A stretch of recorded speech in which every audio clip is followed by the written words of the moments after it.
আসসালামু আলাইকুম এভরিওয়ান। আমি আজকে আপনাদেরকে রসুনি পালক পনির বানিয়ে দেখাবো। এর জন্য এখানে পালং শাকগুলো আমি ভালো করে পরিষ্কার করে ধুয়ে পানি ঝরিয়ে নিয়েছি। এখানে নিয়েছি ধনিয়া পাতা কুচি এবং 3টা কাঁচামরিচ। এখানে পালক পনির বানানোর জন্য পনিরটা আমি একটা বাটিতে নিয়েছি। এখন এখানে নিয়েছি বাগারের জন্য রসুন। যেহেতু রসুনি পালক পনির, এর জন্য রসুন লাগবে। রসুন কুচি করে নিয়েছি। 4টা শুকনো মরিচ নিয়েছি। এখানে নিয়েছি 1 চামচ হলুদের গুঁড়া, 1 চামচ কাশ্মীরি লাল মরিচের গুঁড়া, 1 চামচ ধনিয়ার গুঁড়া, 1 চামচ জিরার গুঁড়া, পরিমাণ মতো লবণ।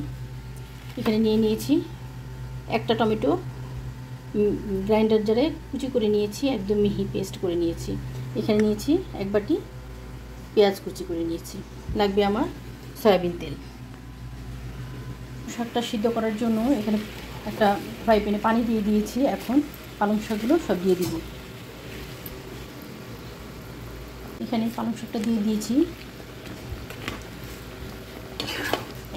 এক মিনিট পালং শাকটা আমি চুলায় রেখে ঠান্ডা পানির মধ্যে ঢেলে নিব। এখানে সাথে ধনিয়া পাতা এবং কাঁচামরিচটাও দিয়ে দিব।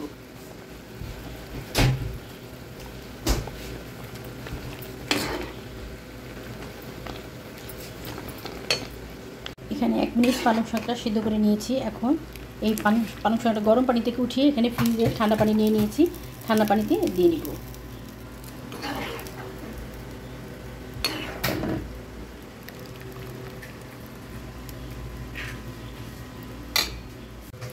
এখানে ঠান্ডা পানিতে থেকে উঠিয়ে এখন এটা ঝুড়িতে উঠিয়ে নিব।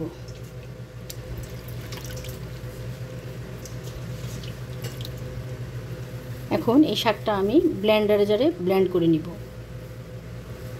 গ্রাইন্ডার জারে নিয়েছি। এখন এটা গ্রাইন্ড করে নিব। পালংটা আমি পেস্ট করে নিয়েছি গ্রাইন্ডার জারে। এখানে একটা ফ্রাই প্যানে তেল নিয়েছি। এখন পনিরগুলো ভেজে নিব।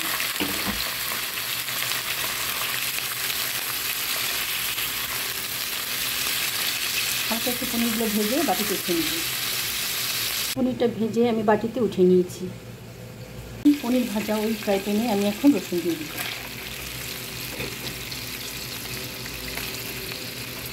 এবং দিয়ে দিব 1 চামচ ঘি দিয়ে আমি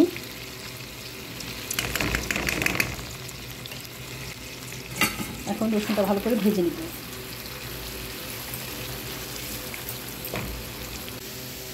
রসুনটা ভালো করে ভেজে একদম বাদামি করে নিতে হবে, যাতে রসুনের ফ্লেভারটা তেলের ভিতরে চলে আসে।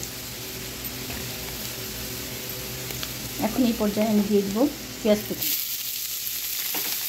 এখন রসুনের সাথে পেঁয়াজ কুচিটাও ভেজে নিব।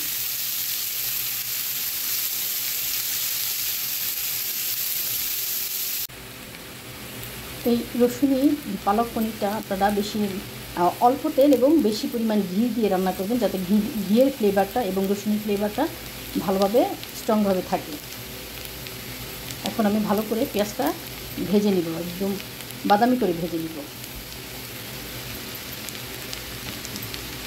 এখন এই পর্যায়ে সব মশলাগুলো দিয়ে দিব।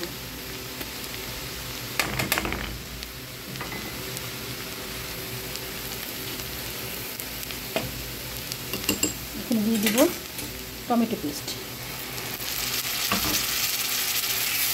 মশলা এবং টমেটো পেস্টটা ভালো করে কষিয়ে নিব, যাতে মশলার গন্ধটা না থাকে।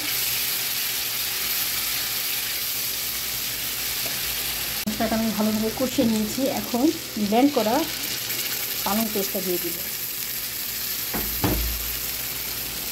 এখন এই মশলার সাথে পালং শাকের পেস্টটা ভালো করে রান্না করে দিব, যাতে পালং শাকের মধ্যে পানি না থাকে। একদম এই মশলার সাথে পালং শাকের পানিটা একদম শুকিয়ে নেব।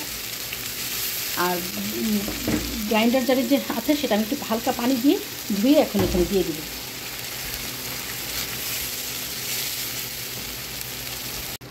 এখানে গ্রাইন্ডার জারটা যে ধুয়েছি সেটা এখানে আমি পালং শাকের পানিটা রেখে দিয়েছিলাম, সেই পানিটা দিয়েই আমি গ্রাইন্ডার জারটা ধুয়ে পানি দিয়ে দিয়েছি।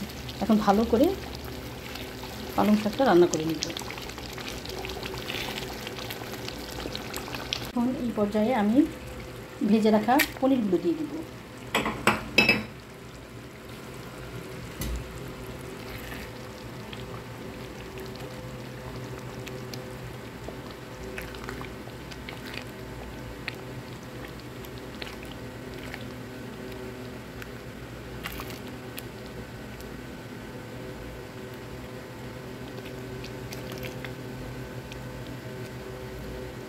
এখন পনির দেওয়ার পর আমি কিছুক্ষণ রান্না করে নিয়েছি। এখন এটা বাগার দিব। বাগারের জন্য একটু ঘি দিয়ে দিয়েছি। এখন এখানে দিয়ে দিব রসুন এবং শুকনো মরিচ।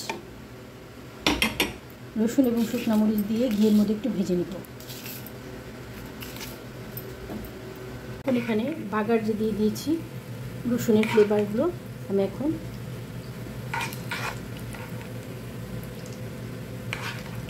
সব পালক পনিরের উপর দিয়ে দিব।